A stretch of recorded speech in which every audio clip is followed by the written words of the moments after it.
This is Killer Innovations, a show about ideas, creativity, and how you can innovate. Welcome to the Innovator's Garage, where you learn to create your next game-changing killer innovation. I'm Phil McKinney, and welcome to my garage. You'll have to excuse the mess. It's where I now help others like you go from idea to world-changing innovations. At the Killer Innovation Show, we're all about ideas, creativity, and innovations. And we want to encourage you to take the risk. That idea that's kind of rattling around in the back of your head, go out and change the world. And we're all about, in this show, finding those opportunities to educate, encourage, and show you kind of the tricks of the trade for those of us that have been in the innovation game for quite some time. Now, I regularly get emails from innovators looking for advice or feedback on an idea. And I literally will try to answer every email I get. And most are very appreciative of the time and the energy that it takes. Some of those have resulted in major new products, and in one case, a surprise stock, since the startup couldn't afford to pay me. This was way back, probably in the early 90s. I got a call from a friend of mine. He was with a startup company in Silicon Valley. I was living on the East Coast. He was in a space that I had some expertise in. He asked for me to come out. I went out, spent a week. I actually took 1 week vacation from my current job and went out and spent a week with him and his team helping them design the product. Now, in my mind, I was doing this for a friend, didn't really think about it. And it was probably 4 or 5 years later I got a phone call during the big .com boom, in which a stockbroker was asking me what I wanted to do with these shares of stock. And I'm like, what are you talking about? And they're like, well, remember this company that you helped like 6 years ago with that week of time that you gave them? And I go, yeah. And they go, well, they're going IPO, and they had allocated you shares because they couldn't afford to pay you at the time for your advice. And I go, wow, really? Hadn't expected it. Well, lo and behold, those shares and the sale of those shares paid for almost 3/4 of my horse farm in Virginia. So you get those kinds of strange surprises. But there was no expectation. I was doing it as a friend and helping them out. Now, why would I be willing to do this? Why is this whole concept of sharing so important to me? For me, it came from my very first mentor. My mentor taught me to give away more than you take. It's just the right thing to do. It helps you build up the relationships, and you can call on those relationships that you build up, those friendships that you create when you need them. Now, I was immersed in this kind of culture when I went to Silicon Valley the first time in 1984, and it's just the way Silicon Valley operates. You give people your time, you give them access to your contacts, you give them access to your Rolodex, to your LinkedIn list. You give them advice and feedback when they ask for it. And without the expectation of getting anything back. There isn't this, okay, I gave you a contact, you now owe me something. In the case of Silicon Valley, the sharing approach is just given without the expectation that you're going to give anything back. Now, that's within reason. If you're asking for ongoing, extensive help and advice, then you should be willing to either pay for it or you give equity to an advisor who's helping you out a lot. Now, when I moved to the East Coast in the 90s, I saw that the culture of the Silicon Valley was somewhat unique. Now, in the other parts, if you're asking for advice or contacts like on the East Coast, people don't openly share. They guard their information. They constantly are asking, so what's in it for me? Now, my wife and I, we grew up in Chicago. And kind of grew up with those strong Midwest beliefs where just sharing is just part of society. And especially when things are tough. You share what you have with the less fortunate. And it's one of the reasons why, with our move to Colorado here a couple of years ago, following my retirement as CTO at Hewlett-Packard, we found that same sharing belief. The startup community in Boulder, Colorado, the startup community in the Denver Tech Center. But I also advise companies all over the world. In fact, the end of this week, I'll be going to London, spending some time with some startup companies there. I'll be on a little bit of a vacation time, but for me, vacation is actually going out and finding startup companies that I can go help. And I like going out there and sharing and having these kinds of engagements and these kinds of conversations. But for me, it's also about helping people find that It's that kind of that flame within themselves, the thing that kind of is that spark that's going to get them to go try something new, try something different, have that idea rattling around in the back of their head. Now, one of the quick clues for me when I'm talking with a CEO of a startup that they haven't really bought into kind of this sharing concept is they're asked for a non-disclosure agreement.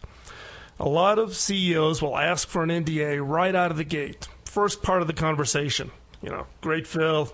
Glad you're here. Glad you can help.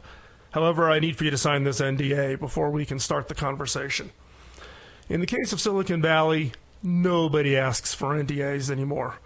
Venture capitalists will not sign them. Advisors such as myself will not sign them because we see so many companies and we see so many things. We don't want to get wound up in a situation where someone believes they got ripped off.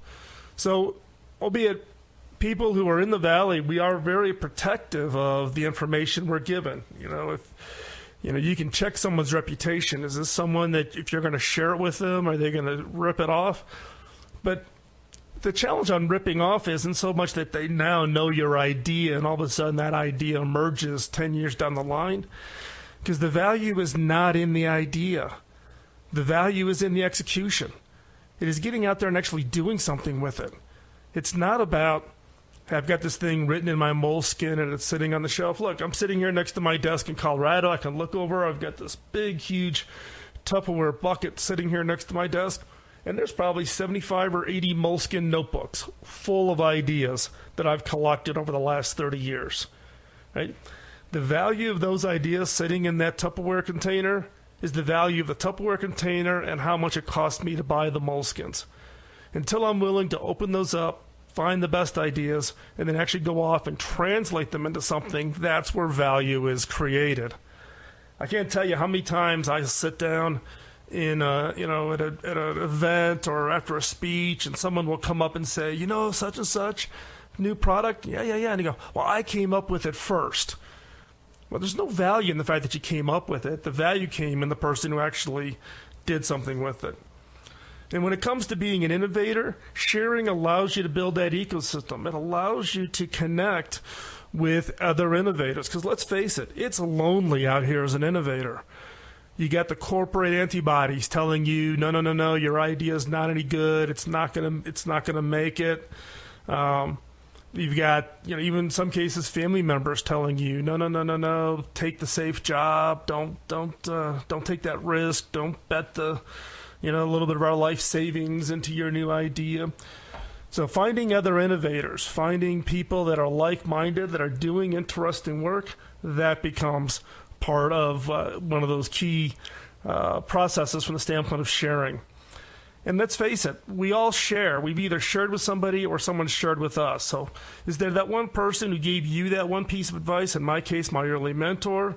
Or did someone introduce you to somebody that turned out to being a great customer or a great long-term contact? Or in the case of Silicon Valley, were you introduced to the VC that actually funded your startup? And who shared with you at critical times? Could be someone, that early boss, that early career. Think about how you felt when someone shared with you. And now the question is how do you share with somebody on the other side? So how do you find those opportunities from the standpoint of finding those opportunities to share? For me, like here in the case of Colorado, I'm new to Colorado. I do not know many startups here yet. So in my case, I go to these meetups. I go to incubators. I get invited to come speak. I go out and I find companies that I'm interested in being engaged in and advising. Today, I'm probably advising maybe 4 or 5 companies. I don't take a lot on just because of the time commitment. But I'll tell you, with me and that kind of that sharing mentality, giving away everything I know, not holding on to it, I get so much more back in watching these entrepreneurs take that idea, take that spark, and actually go out and try to do something with it. So the question is when people have shared with you and that's been helpful, the next question for you is, how do you pay it forward? How do you help others? Let's not turn into a me society. And as innovators, we want to be part of this innovation culture. We want to innovate to solve problems. And rarely can we solve problems doing it alone. Innovation is a team sport. So share when someone is asking for help and be willing to ask for help when you need it. And this ties into today's guest. Today's guest, Brian Kramer, has a new book out called Shareology. It's shot onto the #1 list of I don't know how many book lists these days. But we're going to have a chance to spend some time with Brian. He's going to share with us his view on sharing. So stay with you. Stay right where you're at. If you want to learn more about ideas of creativity, ping us at Innovate at 33444. Stay right there. I'm Phil McKinney, and you're listening to Killer Innovations on the BizTalk Radio Network.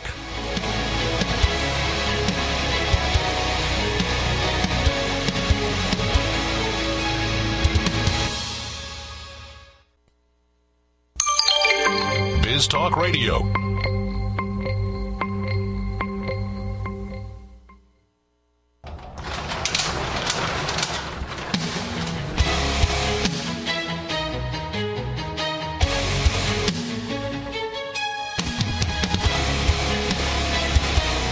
This is Killer Innovations, a show about ideas, creativity, and how you can innovate. Welcome to the Innovator's Garage, where you learn to create your next game-changing killer innovation. I'm Phil McKinney, and you're listening to Killer Innovations. As we talked about in segment 1, today's show we're talking about sharing and how important that is, both from your own success, but it's also about paying it forward and helping others.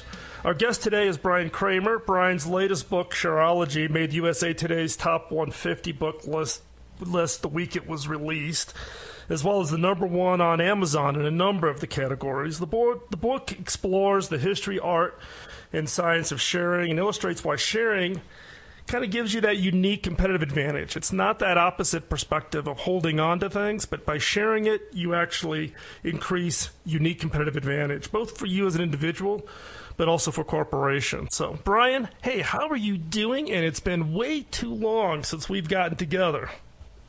It sure has. I'm doing great, and thanks for having me on the show today. Man, all I know is that by Facebook, I just see you're like jetting all over the place, man. I thought, I've hung up my wings.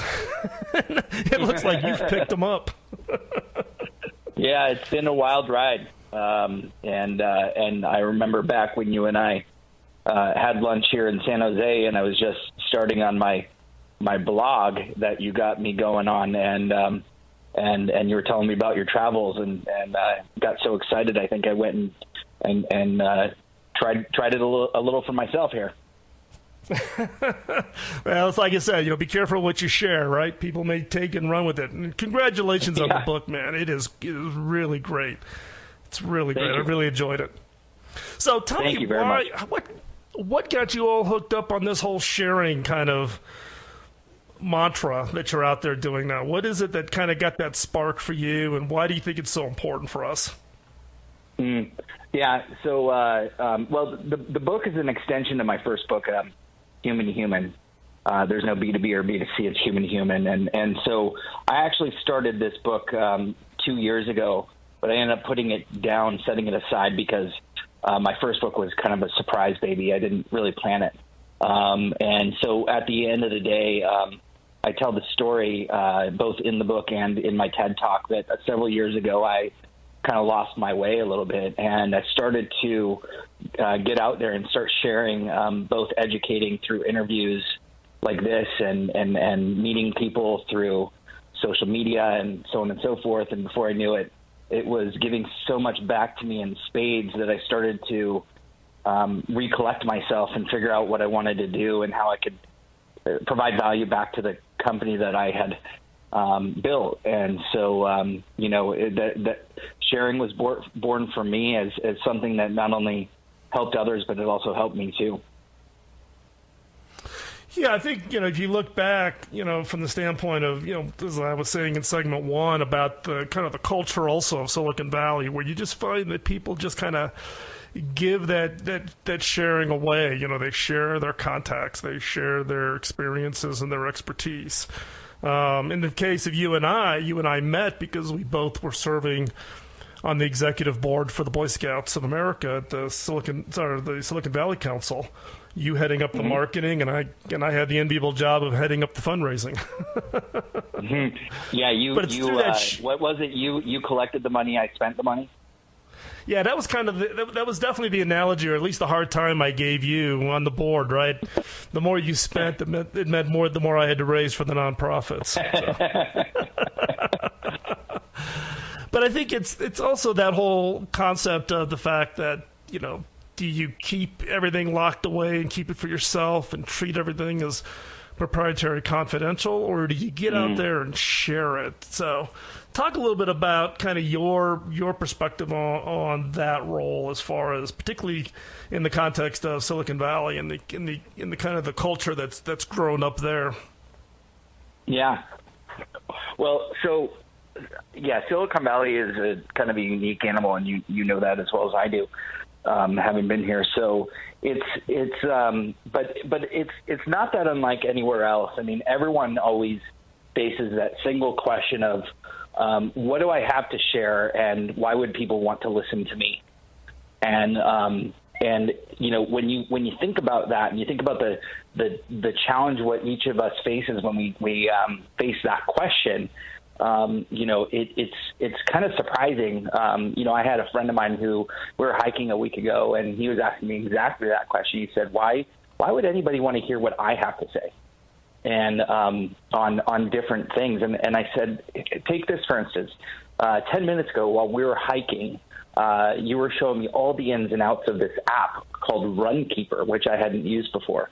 And you were showing me how it could track things, and how it could show me the trends, and how it could help me lose weight, and how your friends could support each other. And the list goes on with everything you shared with me. And I said, you know, shame on you for not sharing that with me a year ago. I could have learned so much if you had shared that, you know, with me a long time ago. And he's like, yeah, okay. I said, now how many things do you know like that, you know, you could share, you know, and educate me, and it would help me, you know, be healthier, or be more educated on any number of topics that you know. And he said, you know, yeah, you're right. I think I do have a number of things. I said, you know, there's always things. We're all influencers on something.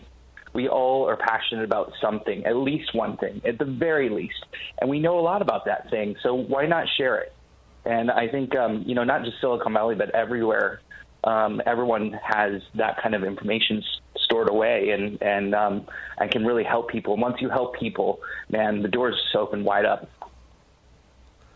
Yeah, and I think that's the exact point, right? Is when you start sharing, what you find is that there is an audience for whatever it is you're interested in, whatever it is you're thinking about, right? And many people think, oh, nobody wants to listen to me, but they, you know, all of a sudden you start finding, and what you think is a niche audience, you know, turns out to be a much bigger audience than what you'd ever even anticipated. I mean, look, you know, I started what turned out as this radio show, started off as a podcast 11 years ago.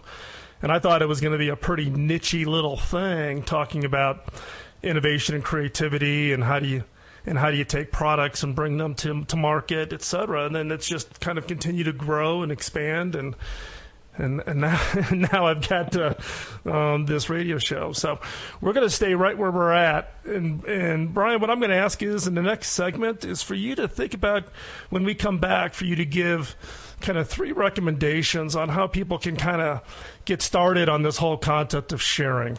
And really, how do you share the, you know, what is it how do you get people started from this whole concept, this whole sharing concept? It's harder than it sounds for some people, because some people have just been so private for so long. So when we come back from the segment, from the commercial break, Brian, if you could do that would be great. Stay right where you're at. I'll be posting links to everything we talked about in the show notes at killerinnovations.com, so go check it out. The site is up, and we'll be right back. I'm Phil McKinney, and you're listening to Killer Innovations.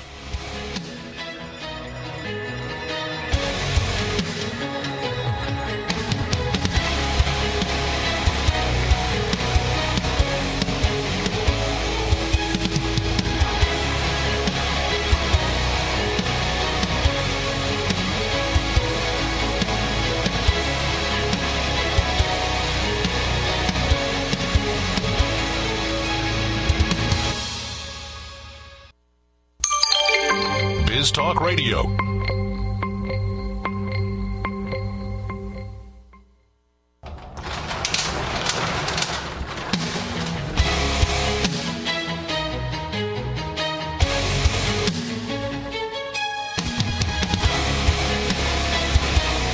This is Killer Innovations, a show about ideas, creativity, and how you can innovate. Welcome to the Innovator's Garage, where you learn to create your next game-changing killer innovation. I'm Phil McKinney, and you're listening to Killer Innovations. Today's guest, today's show is Brian Kramer. He's the author of a new book out. It's been out for about a month or so ago, I guess now, Shareology. It's on the bestsellers list on so many, I've lost track now. Brian and I have known each other for a number of years. During my years in Silicon Valley when I was at HP. Brian is also the CEO for Pure Matter, a digital marketing firm based in Silicon Valley that I got connected to. So with Brian's book, I had a personal interest and a personal passion, and have seen Brian actually exhibit not only the whole sharing concept that I talked about in segment 1, but also kind of the precepts of what is in his book, Shareology. So Brian, at the end of the last segment, I asked you to think about 3 things that you kind of learned in the process of writing the book. You talk about in the kind of description of the book about how sharing gives us a unique competitive advantage as individuals and brands. So what are the 3 things that the listeners can take away with from today based on kind of a synopsis view of what you've learned while writing the book? Yeah. Well, so that's, I'm going to try and be brief on that because there's so many ways and things for different kinds of people. And in fact, in the book, I break it down into 6 different types of personas. And everyone can kind of take something away from a different persona, because some of us, like myself, are introverts. So how do introverts share and how do extroverts share? And, everyone's different. So, here's the 3 that I would recommend. One is, we live in a place where we basically need to focus on our brands, our personal brands. And we're representing both our personal brands for the business that we work on or in. And that personal brand is a lot stronger now than it ever has been. Employees have a chance now to be the voice of a brand externally. That's the B2B or B2C. We all have a direct connection to the customer. That's important, because now you want to be able to build your social body language. When you're online and you're looking across the spectrum of everything that you can do to share yourself on different levels. And the reason I say that is because we're as humans, we're complex. We have a lot of multi-dimensional. We have emotions. We have we have different ways that we approach certain instances, and our sharing plays a part in all of that. And at the end of the day, that plays a part into how people perceive us. So the first thing is you have to build your social body language. You have to build your persona online in the most authentic way possible, and make sure that it is allowing people to see who you are, who you truly authentically are. Number 2 is that, and I talk more about this in the book, but there's actually a formula that I arrived to on sharing that includes it's basically what I boiled everything down to. I did over 250 interviews with social linguists and psychologists and executives and so on and so forth. And what it basically boiled down to is this: what you share it is perceived on the same level of how of the content that you share. And what that basically means, put very simply, is you are what you share. So if you were to take a piece of content and you were to share it every day for the next 5 days, like if you were to share The Economist every day for the next 5 days, guess what would happen? People would start to identify you around The Economist. And I don't know why I picked The Economist, because that's something I'd probably never do. But if you were to do anything around sharing, around specific types of content, people will know that's what you're interested in. That's what they'll start to identify you over. Now, here's the third thing. Just real quick before I move on, the good news is that you can change everyone's perception, and again, you have to do it authentically. But you, being that you are what you share, if you want to be perceived differently through authenticity, you can change what you share, and you will start to change the direction of how you're perceived.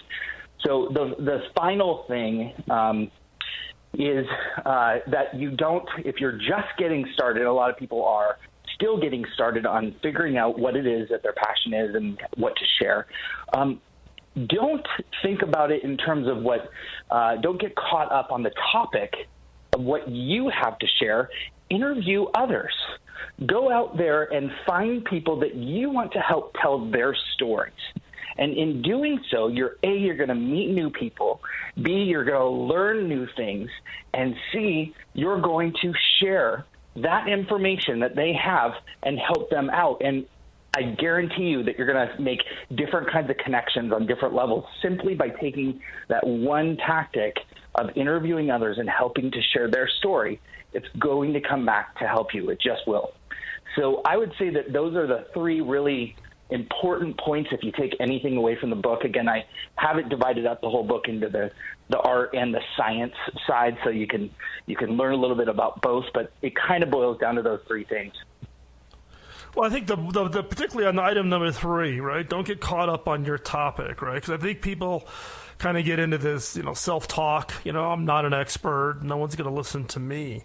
But this advice on finding out what others want to share and then share their story, I just find that really intriguing from the standpoint of how that plays out. Because one, you help share, you get a message out in helping other people share, and in some cases, you actually may find that one topic that actually is something that you can kind of wrap yourself around. Getting back to your point number 2, which is what you share is what you share and what you are really one and the same thing. Yeah, it really is. And you know what? This is exactly how I started on my path. I went out and started to interview people, just like you're doing here, and have been doing for a lot longer than I have. I went out and did interviews on camera, and I found myself just sitting there intrigued with their story. Like it was almost like I forgot the cameras were even there. And before I knew it, the 30 minutes of being on camera was like lightning fast. I learned so much. And then we went to share the interview, and everyone else got a chance to actually be with us because they were watching obviously the same thing that I just went through. And I just felt like, it's really all about connection, right? Everything that we do, as we're sharing, the only reason that we share is because of one thing. That's connection. We share to connect with people. We share to connect with new relationships. And at the end of the day, if everything's about building relationships, to build your business, to build your life, to be happy in what you do, then you can't afford not to share, because that's how you build connection in the most authentic way possible. Yeah, I think that's an important point, right? It comes down to, you emphasized in the second bullet, which was the whole issue of authenticity, right? And how do you come across as being authentic? You can't make this stuff up. You can't fake it. Yeah, there are people that do, and you can tell right away. And so this, I walk through this as well in the book, but it's trying to find your voice.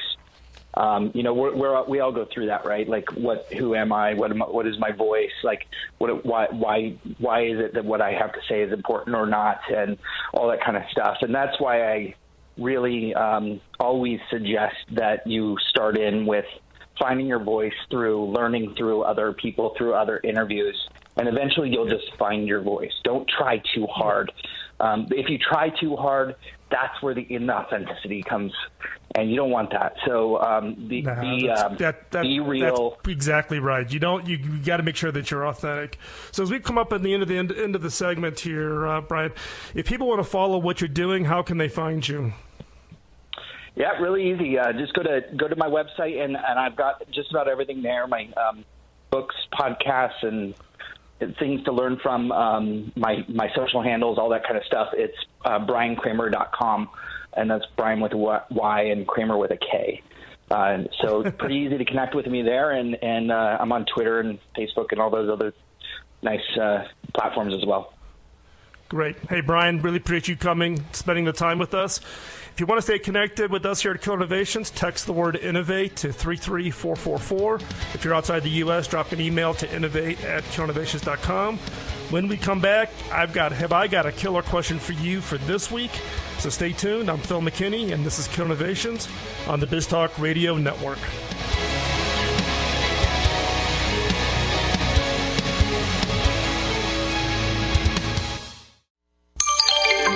BizTalk Radio.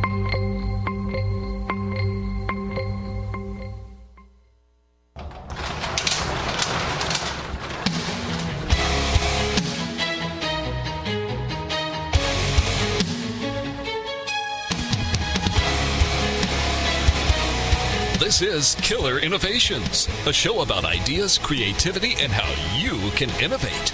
Welcome to the Innovator's Garage, where you learn to create your next game-changing killer innovation.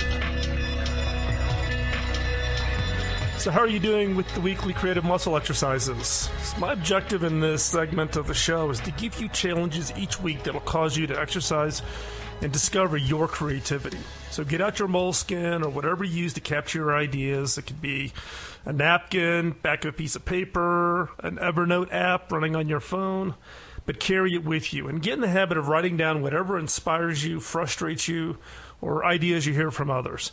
As each week goes by, it becomes easier to do this collection process. And after a month or so, when you go back and you look through that list, you'll see that there's just some really great ideas. So as you know, I'm a big believer in the power of questions. They cause you to stop and have to consider that question in a response to the answer. Your brain cannot stop itself from answering the question. So each week I pose a question that causes you to hopefully stop and think a little bit. This week's question's a little bit different. It's not about customers and it's not about your product. It's really a question to ask yourself about how do you innovate? If you're inside of an organization, do you have an innovation team? So the question this week is who is working on your innovation efforts? Or where does your innovation effort really occur? Is it just within a specified part of your team? Is it your entire organization? Or are there other places where it could be done? So again, this week's killer question is who's working on your innovation efforts and where else can it be done? And this is basically talking about how you innovate. So what is your organization's philosophy about innovation? Is it only done by people that are more senior, or is it only done by the R&D organizations? And there's two schools of thoughts here. Do you keep it as an in-house activity, meaning it's done within and you build up your own expertise, or do you outsource it as needed? Do you hire talent for specific products or specific services? Now, neither is right or wrong. It's not like, you should always do it in-house or you should outsource everything. Look at a company like Herman Miller. They made the Aeron chair, which is the iconic design for office furniture.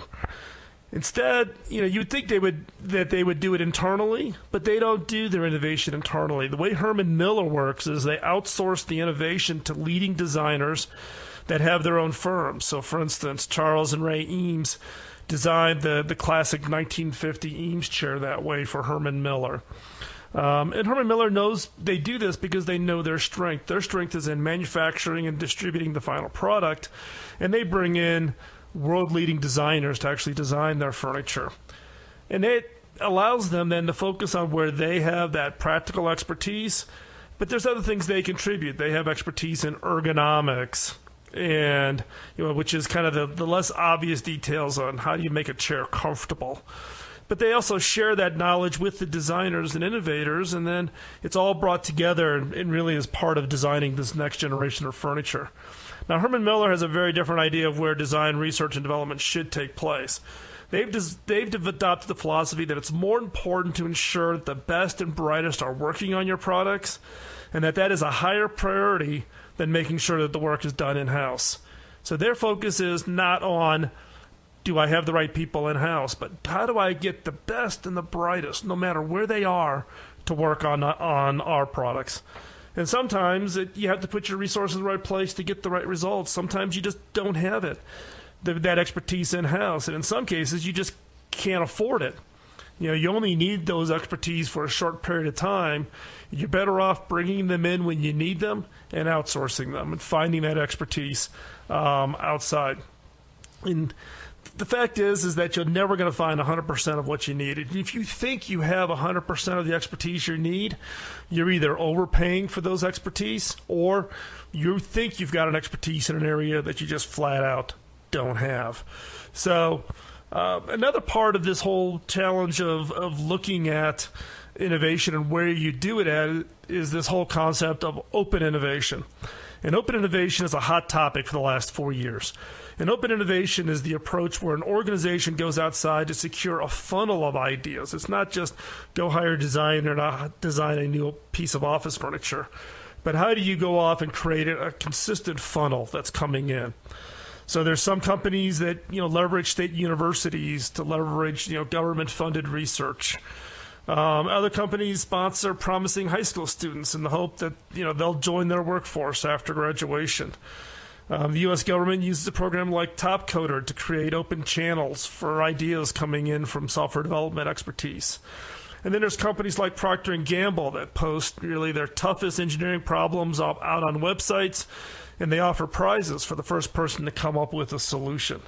So how does this affect your business? It doesn't matter how big your business is, whether you're a 10-person startup or a 240,000 employee multinational. One of the challenges for innovation today is that in order to come up with those, you've got to have that constant source. And so therefore, how do you go do that? How do you go secure that expertise?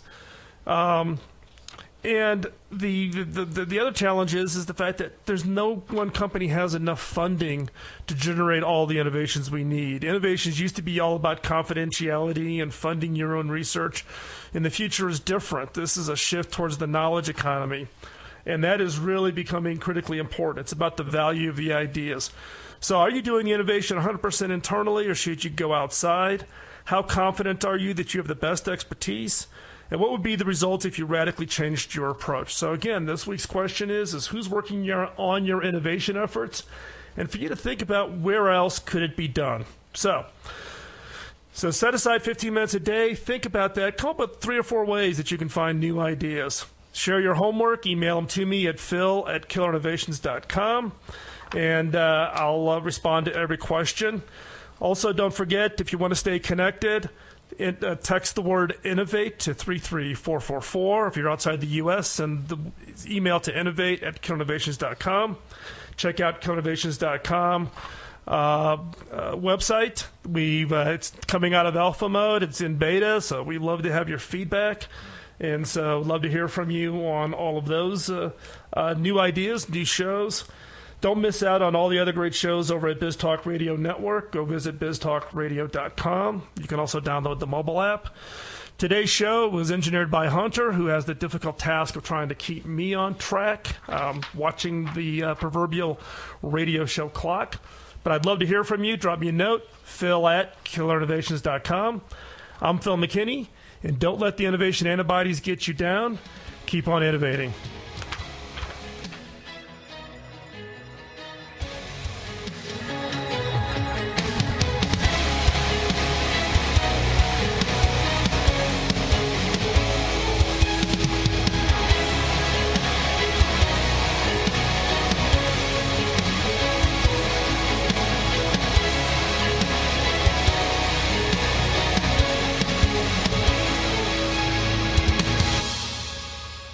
The opinions you hear on Biz Talk Radio are those of the hosts, callers, and guests, and do not necessarily reflect those of this station, Biz Talk Radio, its management, or advertisers. The information on Biz Talk Radio does not constitute a recommendation, offer, or solicitation to buy or sell any product or service. If you have any questions about Biz Talk Radio, contact us at 817-274-1609 or at biztalkradio.com. Biz Talk Radio.